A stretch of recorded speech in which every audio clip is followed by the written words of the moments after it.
നിങ്ങൾ internet use ചെയ്യുന്ന ഒരാളാണെങ്കിൽ കഴിഞ്ഞ ഒരാഴ്ചയായിട്ട് എവിടെ നോക്കിയാലും ക്യാൻസൽ നെറ്റ്ഫ്ലിക്സ്, ബോയ്ക്കോട്ട് നെറ്റ്ഫ്ലിക്സ് എന്നൊക്കെ പറഞ്ഞിട്ട് ഇലോൺ മസ്കിൻ്റെ നേതൃത്വത്തിൽ ഇലോൺ മസ്കും പുള്ളിയുടെ കുറച്ച് പട്ടാളുണ്ടല്ലോ അവരും കൂടി ചേർന്ന് നടത്തിയ ഒരു ക്യാമ്പയിനാണിത്.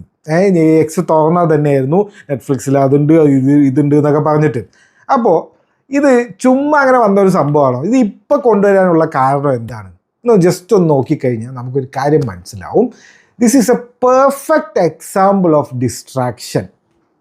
ഇത് നമ്മളെ വേറൊരു ന്യൂസ് സൈക്കിളിൽ നിന്ന് നമ്മളെ ഡിസ്ട്രാക്ട് ചെയ്ത് നമ്മളെ അതിൽ നിന്ന് മാറ്റിയെടുക്കാനുള്ള ഇവരുടെ ഒരു തന്ത്രമാണ്. ഞാനത് പറഞ്ഞുതരാം. ഇത് ഞാൻ ചുമ്മാ പറയുന്നല്ലോ.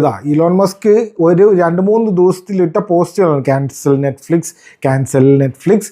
നെറ്റ്ഫ്ലിക്സ് അയ്യോ നെറ്റ്ഫ്ലിക്സ് നമ്മുടെ കുട്ടികളെ എല്ലാം പിടിച്ചിട്ട് പോകുന്നേ, നാട്ടുകാരെ ഓടി വരി, ആ ഒരു രീതിയിലായിരുന്നു പുള്ളിക്കാരുടെ ഫുൾ പോസ്റ്റ്. ഈ ഒരു സീരീസ് ആയിരുന്നു അവരുടെ മെയിൻ ശത്രു. ഡെഡ് ആൻഡ് പാരനോർമൽ പാർക്ക് എന്ന് പറഞ്ഞിട്ടുള്ള ഒരു സീരീസാണ്. 3 കൊല്ലം മുന്നേ ഇറങ്ങിയ സീരീസാണ്. ഒരു അനിമേറ്റഡ് സീരീസാണ്. ഇത് ബിലോ 7 ആ കുട്ടികൾക്ക് കാണാൻ പറ്റിയ ഒരു സീരീസാണ്. ഇതിൻ്റെ മെയിൻ ഒരു ട്രാൻസ് ആയിട്ടുള്ള ആളാണ് മെയിൻ ക്യാരക്ടർ. അപ്പോൾ അതൊക്കെ പറഞ്ഞിട്ട് കുട്ടികൾ ട്രാൻസ് കൾച്ചർ വളർത്തുന്നു എന്നൊക്കെ പറഞ്ഞിട്ടാണ് വോക്കാണ് നെറ്റ്ഫ്ലിക്സ് എന്നൊക്കെ പറഞ്ഞിട്ടാണ് ഈ ഒരു ബോയ്ക്കോട്ട് ഈ ഒരു ക്യാമ്പയിൻ ഒരു സ്റ്റാർട്ട് ചെയ്തത്. പിന്നെ ഇലോൺ മസ്ക് ഒക്കെ ഇടപെട്ടുകൊണ്ട് ഇത് വെറുതെ ഒരു നമ്മുടെ നാട്ടിലെ ഈ ബോയ്ക്കോട്ട് ആമസോൺ ബോയ്ക്കോട്ട് അതുപോലത്തെ അല്ല കേട്ടോ. നെറ്റ്ഫ്ലിക്സിൻ്റെ ഷെയറൊക്കെ ഇടിഞ്ഞിട്ടുണ്ട്.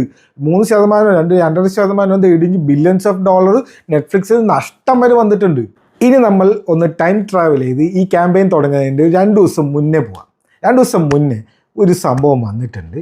എപ്സ്റ്റീൻ ഫയൽസിൻ്റെ ഒരു ഡയറി പോലത്തെ ഒരു സംഭവം ലീക്കായിട്ടുണ്ട്. ഇവർ പുറത്ത് വിട്ടിട്ടുണ്ട്.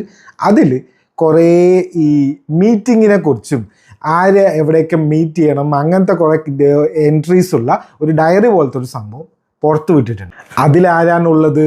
ഇലോൺ മസ്കും ഇലോൺ മസ്കിൻ്റെ മെയിൻ കൂട്ടുകാരനും മെൻറ്ററുമായിട്ടുള്ള പീറ്റർ തീൽ. നിങ്ങൾക്ക് ഇവിടെ ആ എൻട്രി കാണാം. December 6, 2014 reminder, Elon Musk to island December 6, is it still happening എന്ന് പറഞ്ഞിട്ടുള്ള ഒരു ഡയറി എൻട്രി നമുക്കിവിടെ വായിക്കാൻ പറ്റും. അതുപോലെ ലഞ്ച് വിത്ത് പീറ്റർ തീൽന്ന് വേറൊരു സംഭവമുണ്ട്. മനസ്സിലായില്ലേ? അതായത് ഇവിടെ പേപ്പാൽ മാഫിയയിൽപ്പെട്ട 2 ആൾക്കാരുടെ എൻട്രിയാണിത്. ഇപ്പോൾ പലർക്കും അറിയ പോലുമില്ല ഇലോൺ മസ്കിൻ്റെ പേരും ഇലോൺ മസ്കിനെ ഐലൻഡിലേക്ക് കൊണ്ടുപോകാൻ ഇവർ എപ്സ്റ്റീൻ്റെ കൂടെ ഉള്ളവർ നോക്കി എന്നുള്ള കാര്യം പലർക്കും അറിയ പോലുമില്ല. അത് ഉണ്ടായത് ഇങ്ങനെയാണ്.